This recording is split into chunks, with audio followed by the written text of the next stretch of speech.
Hello and welcome to Israeli Frenemies, the only news show co-hosted and co-presented by two activists from opposing political views. I'm Uri Zaki, representing the Israeli left.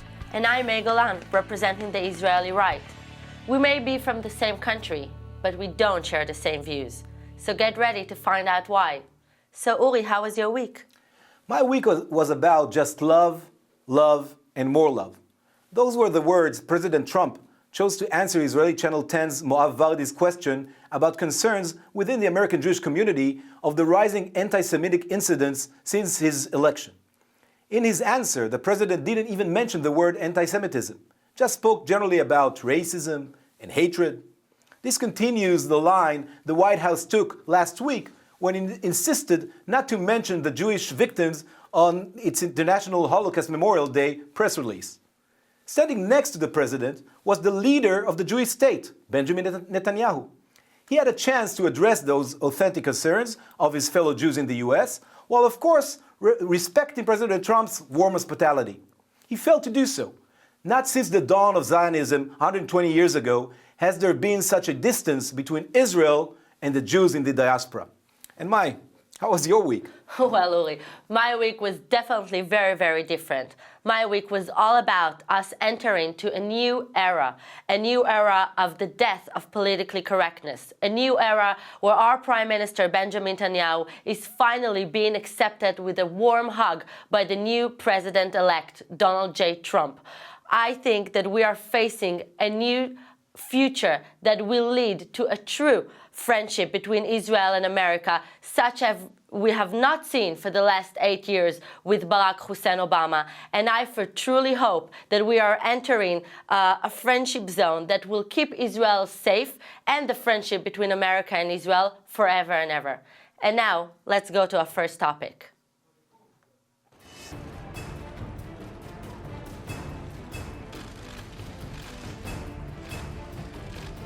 Thank you very much. So I'm looking at two-state and one-state, and I like the one that both parties like.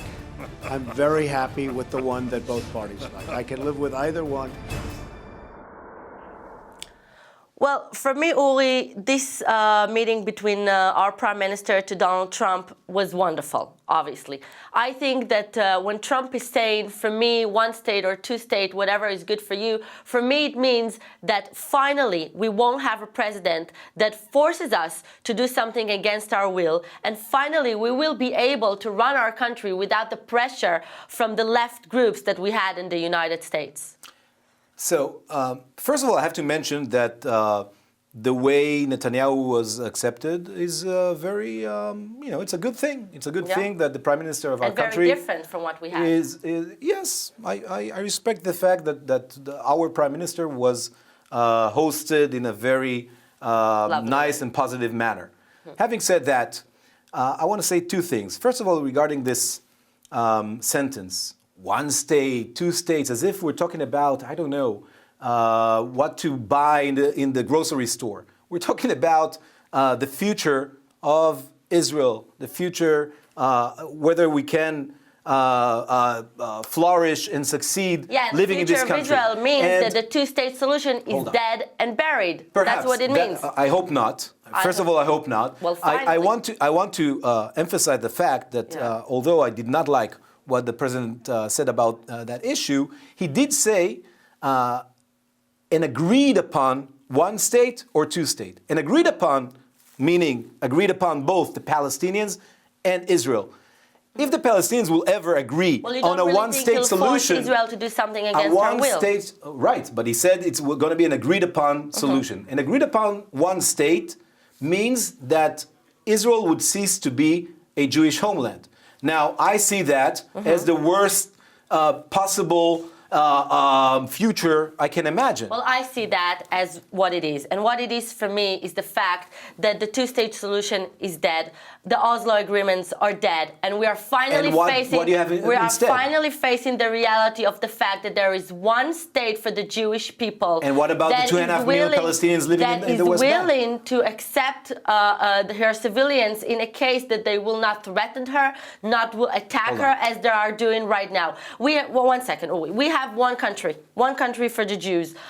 We have been fighting for her for over 2,000 years, and finally we are living in our homeland. We all agree that we fought for it. But what do you do with 2.5 million Palestinians living there? If it's one state, one person, one vote, there is a Palestinian majority and no more Jewish homeland. There has been several plans that we offered to those so-called Palestinians. You said that it's a dead... They do what not do you suggest want to tomorrow? coexist with us. So right so now... then apartheid? No. No rights? Well, apartheid, please. So I'm asking, what's the solution then? The solution is to... What's your solution? My solution. Because that's what President Trump said yesterday. He said, listen, Uri, I don't care. I don't care what solution you should take. I don't care. He said that. He said, no, if you want two states, if you and the Palestinians want two states, yeah, he wants something that is good for both sides. Go for it. He wants something that is good for both sides. And Israel knows what is good for her today, and this is one state for the Jews. There's also the Palestinians. Okay, the Palestinians do not want to live in peace. We do not so what do you suggest? We do not have a leader there that is willing to live with us in peace, that is willing to accept an agreement. I suggest that we will continue to try and make agreements that President Trump will respond to, and that Benjamin Netanyahu will be able to go with. But right agreements now, about what? If it's a one-state solution, so you annex the whole territory, and you have 2.5 million Palestinians living there. Put aside the fact that the president himself said only if the Palestinians would accept it. Let's assume that they accept it. Do you think they'll accept it without the right to vote? And if you're not granting them the right to vote, how do you, so you meant the end of democracy? Giving the right to vote to those Palestinians is basically calling a death sentence to the Jewish nation. I agree. Okay? So that's why I want a two-state solution. But a two-state solution is basically giving them a state where they'll just make their terror bigger. They'll just bring more people inside that will attack Israel. So I'm with you. And won't give an option to Israel. My option is to, first of all, listen. If we had a partner on the other side, I would be all for to try and go for a peace agreement. But we don't have a peace agreement, and we don't have a partner. Sorry, we don't have a partner on the other side that is willing. We have someone. One second. We have someone on the other side that doesn't even acknowledge the basic right of the Jewish nation to exist. We have someone on the other side that thinks that I, because of my parents, should go back to Iraq. You should go back to where your parents came from. Where? In Poland. In Poland, exactly. Egypt and Poland. And the rest of us should go back to Europe, or even the radicals between them said we should be drowned in the ocean. But right now, the most important thing for me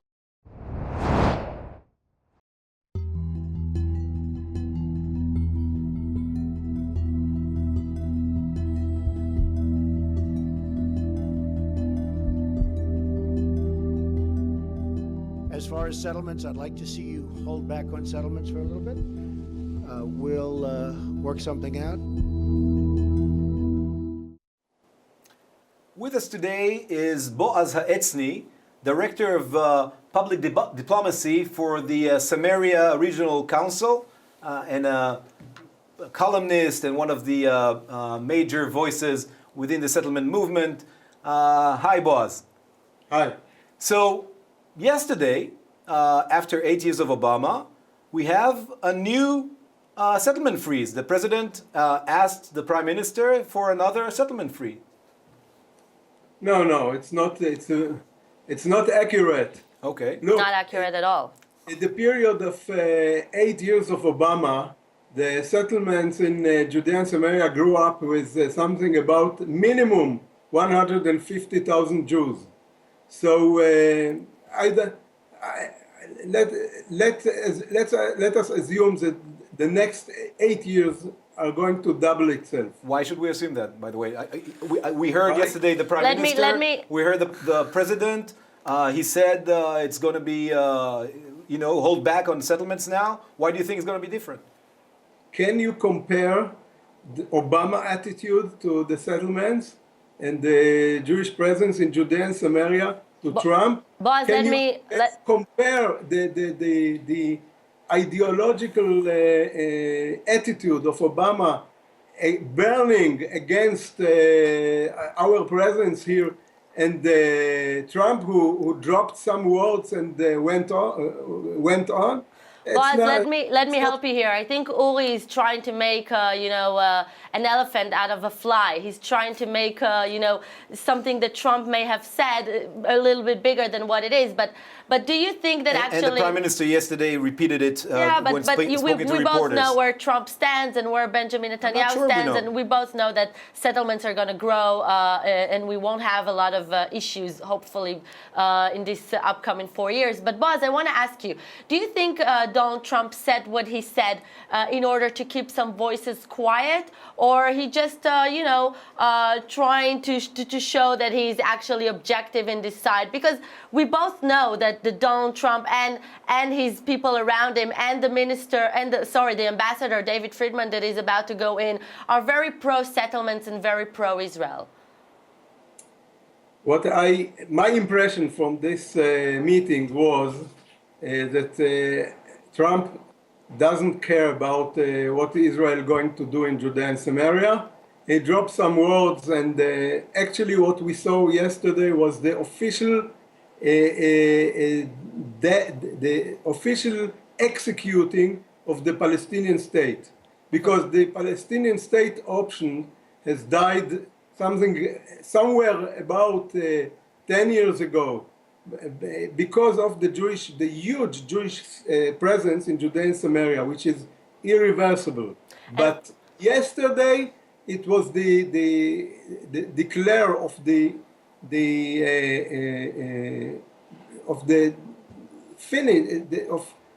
Palestinian state is finished. So what is your comment about the rumors that actually the person who cooled down the enthusiasm of Donald Trump is actually Benjamin Netanyahu? Because they say that, and it's rumors that are flying all over Israel and causing the prime minister not a bit of damage. That basically, if it was up to Donald Trump, the embassy would have moved in his first week, and if it was up to Donald Trump, he would be saying things about the settlements in his first couple of days. But actually, Benjamin Netanyahu is the one who's cooling him off. Do you think it's true, or is just a way of the media? I guess this is the case. That Netanyahu told Donald Trump how to represent his attitude for the convenience of Netanyahu.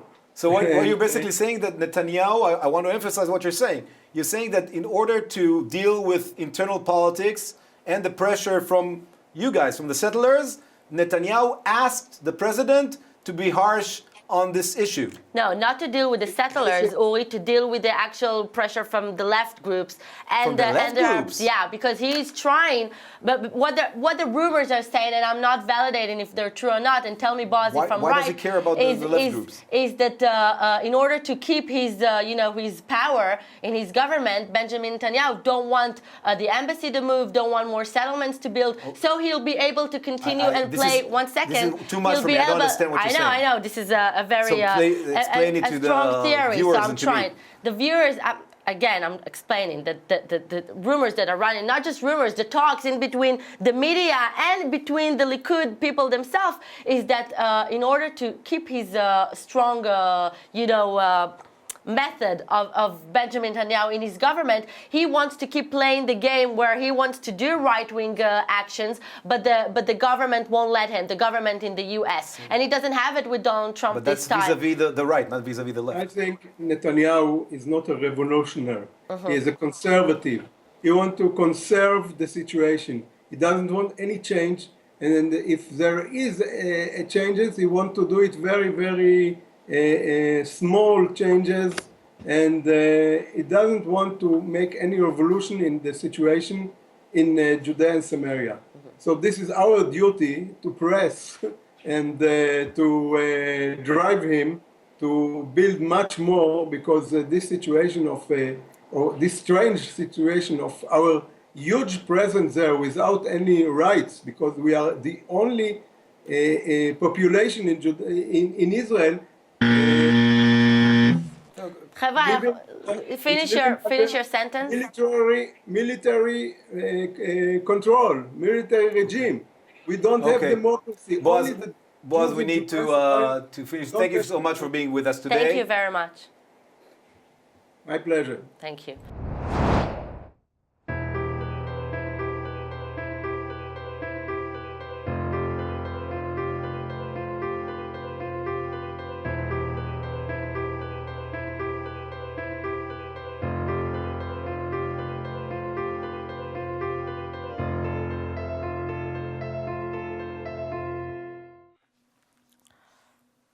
Tov, as expected, I started with Tov because I'm an Israeli. As expected, they're attacking David Friedman, one of the best friends Israel could have asked for, one of the finest ambassador Israel really could have wished for to have. And I'm not surprised. They're attacking every step that Donald Trump is doing. Obviously, they're attacking everything that is pro-Israel, pro-settlements, pro-right-wing. I'm not surprised. I'm hoping Trump won't get scared. I'm sure Trump won't get scared. But I'm hoping that David Friedman will stay strong in his position because Israel is waiting for him. Well, as we're shooting this show, Friedman is now facing the hearing in the U.S. Senate. Look, it's not about the best. I know. I can see I'm very enthusiastic. You adopted I met him, the by language the way, of just President to tell Trump. you that the clip they just showed, I was there. I gave a speech Good for right you. after him. Good One for second, you. I'm telling you, you'll have your time. Don't worry. No. Hold on. You'll have your time. Hold on. You just Just opened. to tell him that I met him and his Great. wife, and they're lovely I'm people sure they are who lovely love people. Israel. But this is a guy who said, the American Jewish community sees this position of an ambassador to Israel as something very important. This is a guy who's Jewish, by the way, but who called J Street, one of the leading forces within the Very American true. Jewish community, worse than capos. Very true.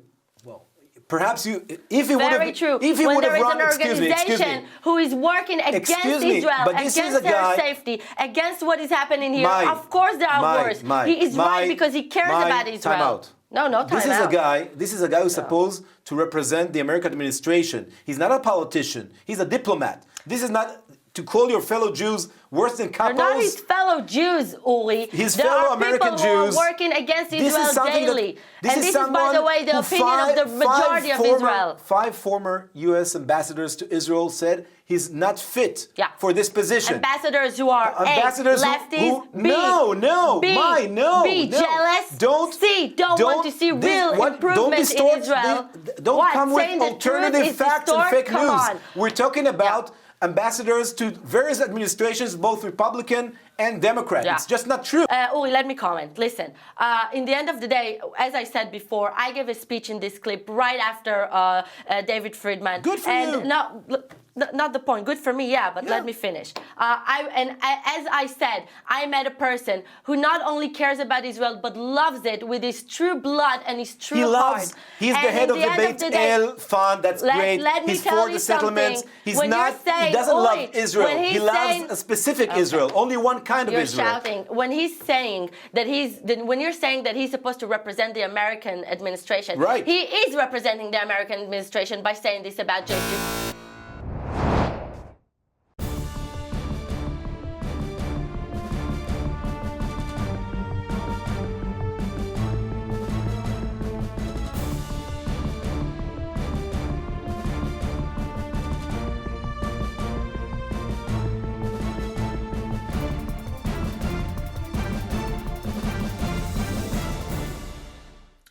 So after this heated debate, to something more cold. And let's talk about Sweden. And the Swedish Foreign Minister, Elizabeth Wallström, announced a new envoy to the region, a new envoy of Sweden to the Israeli-Palestinian peace talks, whatever. Of course, I respect a lot the Swedish government.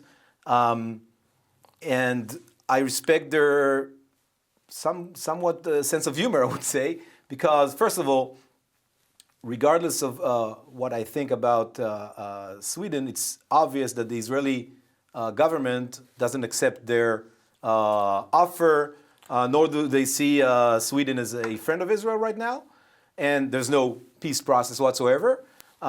So this announcement, how can I say it? A bit odd. Well, I would offer the Swedish people to engage their chocolate and keep their nose in their own business, since they don't really know what's going on in Israel, what's going on between Israel and the Palestinians, and sending their own envoy is just a joke. I don't know how to call it.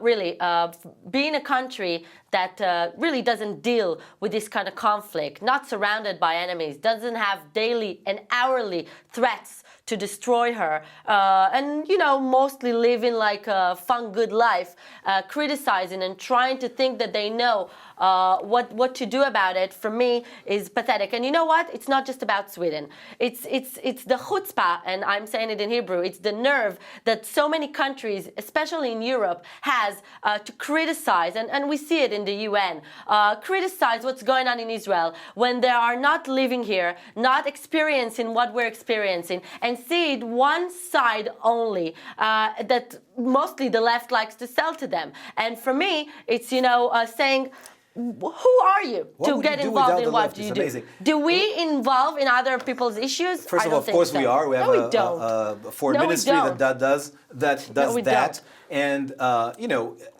try to say that no one in the world has no issue about international issues. No one. And the Israeli-Palestinian conflict is an international conflict. It's not an internal also Israeli what's going on in Syria with the slaughter of ISIS, in Iraq, in Yemen, in Kurdistan. I don't see them engaging what's There's going a coalition on there. What and are this they talking is hypocrisy. A coalition there? Yes, of course. There is a coalition.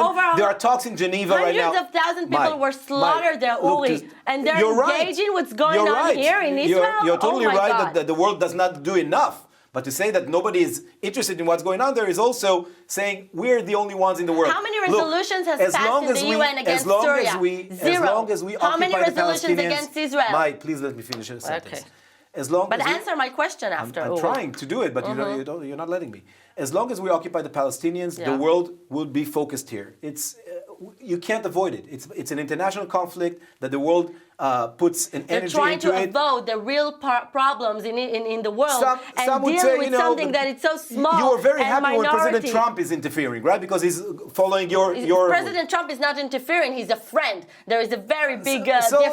The Palestinians also. When, you know what? When there is Perhaps the Palestinians also have friends. I think it's the best thing for all of us is to have peace here. When I see an organization of people in the UN not passing one resolution against the slaughter in Syria, that's not true. And passing that is true. 6 resolutions last year. It's a lie. It's not That's a lie. Check it out. I'll check it out. Check your facts. No real resolutions that are making any effort to stop what's going on. Because Russia is vetoing it. You're right. Because Russia is active there. But no one has been vetoing what's going on. Russia, friends of President Trump, your beloved president.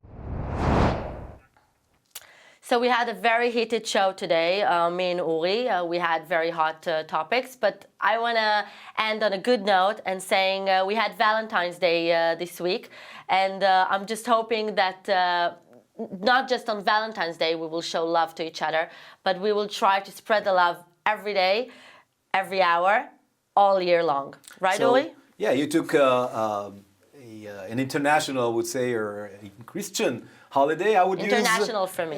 A Jewish holiday we had this week, which is such patriotic. Yeah, of course, Tu B'Shvat, the New Year of trees and plants, and also the birthday of the Israeli Knesset, the Israeli Parliament, which we all are very proud of. It's part of our new nation that we all are proud of, and we hope to be proud of the Knesset all year long.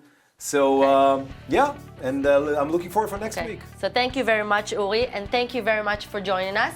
Join us next week as we debate the hottest topics that Israel had. Have a good week.